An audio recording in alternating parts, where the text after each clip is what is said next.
Ste vedeli, da je med leti 2005 in 2012 kar tretjina Američanov svojega bodočega moža ali ženo spoznala preko interneta? Je mogoče na spletu najti partnerja? Ali pa so virtualno začeta partnerska razmerja že vnaprej obsojena na propad? Odgovore ponujajo moji gostje. Vodja spletnega portala OnaOn, Luka Kogovšek. Zdravo. Psihologinja, terapevtka in predavateljica, zunanja sodelavka Okrožnega sodišča v Ljubljani, ki ima za seboj že preko 800 razvez v mediacijskih postopkih, Anka Stojan. Pozdravljeni. In dr. Iztok Šorli, avtor obsežne raziskave o samskosti, ki bo kmalu izšla tudi v knjižni obliki. Lep pozdrav vsem. Zdravo. Pa da poskusimo najprej razbiti predsodek. Je res, da partnerje na spletu iščejo samo ljudje z nizko samopodobo, iščejo samo seks, brez pravih namenov? Luka, obupanci.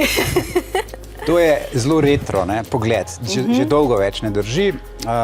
Zdaj recimo dejansko 170 000 različnih uporabnikov v Sloveniji uporablja samo naš servis, OnaOn.com, ki je pač največji slovenski.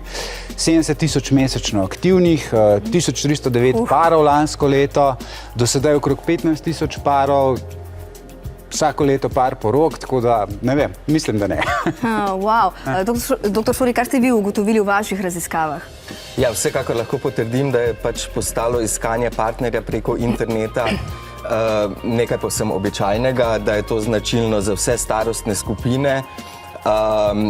Hkrati pa pravzaprav ne gre nujno vedno samo za iskanje partnerja, gre lahko tudi za iskanje avantur, za Menda več moških, tudi poročenih, samskih in poročenih, obiskuje te portale, več moških kot žensk. To pa moram reči, da je bila prav v moji raziskavi tudi neke vrste pritožba, torej moški so pripovedovali o tem, da je absolutno preveč moških na portalu in da je zato zelo majhna možnost, da ti kakšna ženska piše, medtem ko so ženske pripovedovali o tem, da so nekako bombardirane z številom mailov. Torej, je neka spolno specifičnost tukaj pri uporabi te oblike. Je pa morda to pomembno, da gre tukaj za nek prenos klasičnega načina spoznavanja tudi na internet. Se pravi, recimo na OnaOn.com je okrog 45% žensk, 55% moških, pa kljub temu seveda ženske prejemajo bistveno več sporočil, ker pač se moški počutijo, da morajo začeti, medtem ko dekleta več ali manj odgovarjajo. Če lahko kar nadaljujem, to se vino. Tako kot ste rekel, to je sodobni način v bistvu spoznavanja in jaz bi rada poudarila, da način, na kakšen način se spoznamo, ne vpliva na kvaliteto partnerskega odnosa, ne vpliva na to, kako se zdaj dva v partnerskem odnosu odzivata, kako sta zmožna prepoznavati lastna čustva, jih izražati, na kakšen način se lahko odzivata na čustva drugih, kakšen način komunikacije imata, kaj prinašata iz primarne družine, to se pravi vse stvari, ki so pa zelo pomembne za to, da neka partnerska veza funkcionira in predvsem to, kar si vsi želimo, da poteka na dolgi rok. Ja, Anka, zasadila sem celo tezo, se opravičujem, da so veze, ki so spočete na spletu, celo trdnejše od tistih, ki so spočete na klasičen način. Zdaj, kje bi bila ta raziskava, če se malo pretvorim v prakso, bi mogoče lahko rekla, mogoče so pa ljudje, ki grejo na splet, tisti, ki so bolj odprti za pridobivanje novih informacij. In če so bolj odprti za pridobivanje novih informacij, to pomeni, da so tudi za učenje. Ti ljudje se verjetno posledično tudi pripravljeni učiti o medosebnih odnosih, učiti o partnerskih odnosih. To je pa tisto, kar pa zopet vpliva na to, da je lahko partnerski odnos boljši.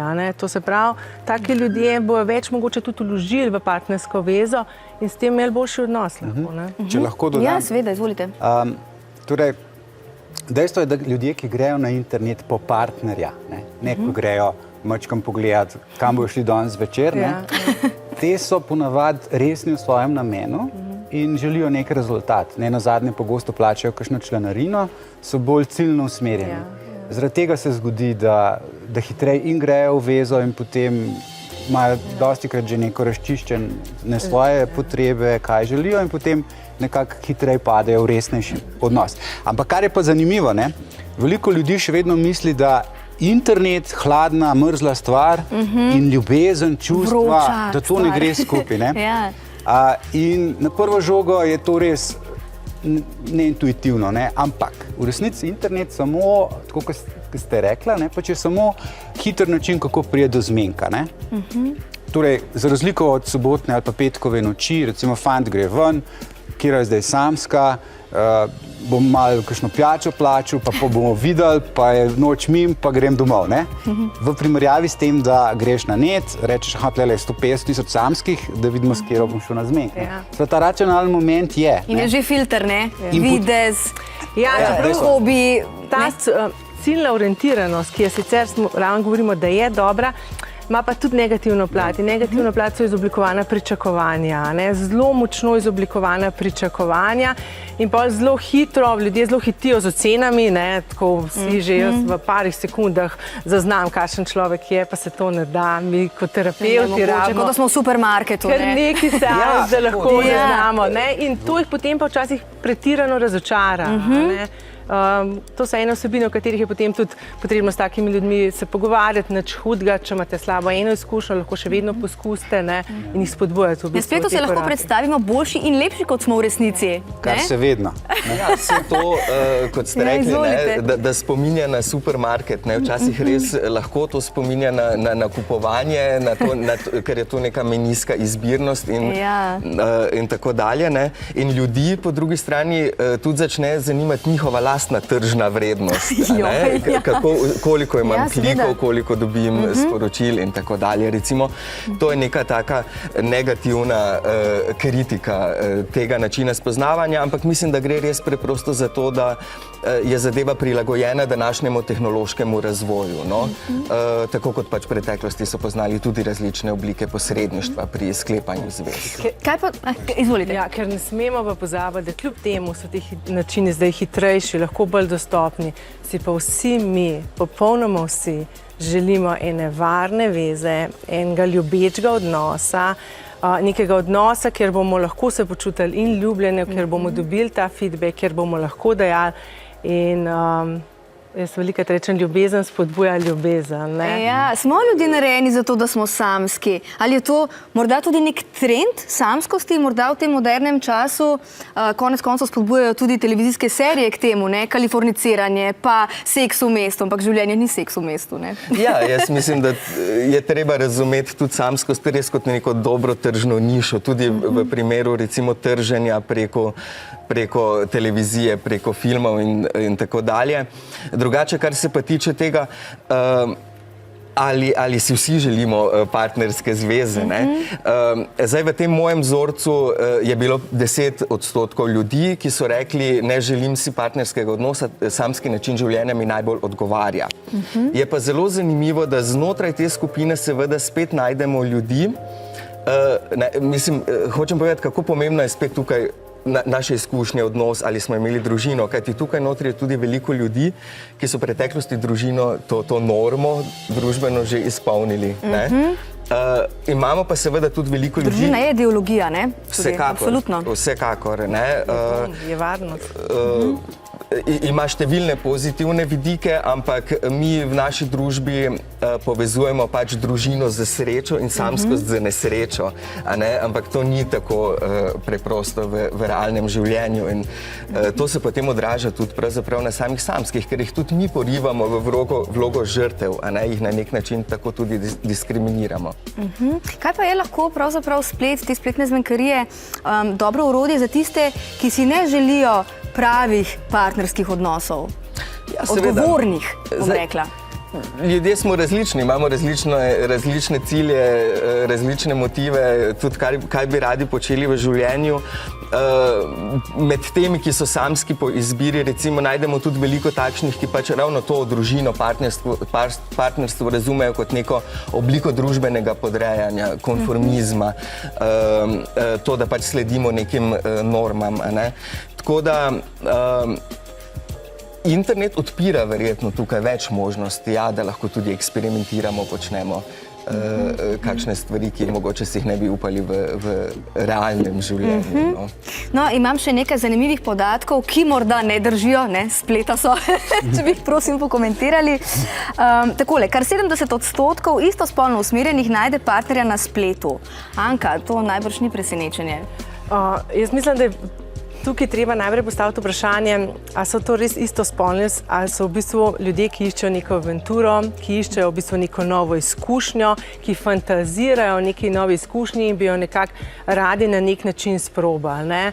Jaz težko verjamem, da gre v bistvu izključno to za istospolne, oziroma za ljudi, ki se odločijo, da je to nekaj, kar jim je pomembno v življenju in kar želijo celo življenje nekako tudi to vlogo igrati. In tudi vidim v svoji praksi, da so ljudje, ki si rečejo, ja, sem istospoln, ne, mi je všeč v bistvu osebam enakega spola, kot sem jaz, ampak kasneje, v bistvu tudi v nekih težkih čustvenih situacijah, pa nekako pridemo do tega, da vidimo, da niso, da gre zgolj za vprašanje včasih tudi lastne identitete, pa v bistvu razumevanja, ljubezni, pa se jaz mogoče v odnosu z moškim počutim bolj razumljenega, kot naprimer v odnosu z žensko, ker sem že svojo mamo imel vrsto težav v svojem otroštvu in tako naprej. Ta področje je po moji oceni, ampak čisto po moji iz prakse, zdaj v bistvu na enih takih tleh, ki ni čisto jasnih meja, kaj res je. In tudi mene zanima, v bistvu, kaj bo prinesel dolgoročno, koliko je samo eksperimentiranje. Ja, dejansko so še kakšni drugi vidiki. En vidik je ta, da istospolno usmerjeni imajo ponavadi manj izbire oziroma kanalov izbire in si jo s tem drastično razširijo, kot heteroseksualni, tako da tudi podatki iz tujine o uporabi teh istospolnih servisov za zmenke kažejo, da so zelo, zelo aktivni. Potem je pa tle še ta detalj, da ne bi bili morda nekateri istospolni bolj promiskuitetni, da bi rabili več odnosov, kot recimo heteroseksualni, iz tega pa pol tudi izhaja, da je uporaba teh servisov večja. Spet to drži, ne drži. Statistike kažejo, da uporaba nekaterih tujih servisov, tudi med Slovenci, istospolno usmerjenim, izredno visoka. Dobro, naslednja stvar. Očitno je sodobna tehnologija tudi priročno orodje za razhode. Glede na raziskave naj bi bila kratka SMS sporočila daleč najbolj priljubljena metoda za prekinitev zvez. Med srednješolci. Ja, prav res. Kako bi to komentirali? Ne vem, no. Pomislil sem, da verjetno so pa včasih na listek napisali, pa kakšno ta zvezo tako prekinili, no. Mogoče gre tudi za lastno dojemanje tega, kdaj je v bistvu nekdo ti sporočil, da je veza končana. Jaz mislim, da ko se veza razhaja, je veliko nekih znakov in nekih v bistvu sporočil, ki jih lahko razberemo znotraj odnosa, pogovor, konec koncev tudi kregov, ki nakazuje na to, da v bistvu mi temu rečemo, najna partnerska veza nima več moči. Zdaj, če je to na koncu, zdaj nek SMS in kdo razumeš še zaradi SMS-a. Smo pa lahko veseli, da nimamo več partnera, ki nam je poslal SMS, da je končano. Da je to verjetno. Recimo pri internetnih zvezah se zgodi, da partnerji, ki grejo na en zmenek, ki pravzaprav niso partnerji, ampak so šli na en randi, potem nekako se izognejo drugemu randiju s kakšnim SMS-om. Tako da, če to šteje, potem je to. Pa še tale zelo zanimiva stvar. Kar 88% uporabnikov spleta svojega bivšega partnerja še naprej nadzorujejo in sledijo preko Facebooka. To pa drži. To je pa čisto drži, resnica. res? Jaz imam pa vprašanje za vas. A je res v, ne vem, polovici sodnih spisov za ločitev omenjena beseda Facebook? To so pa podatki iz Amerike. Še ena zanimivost. Ja, lahko bi bila Facebook, ne.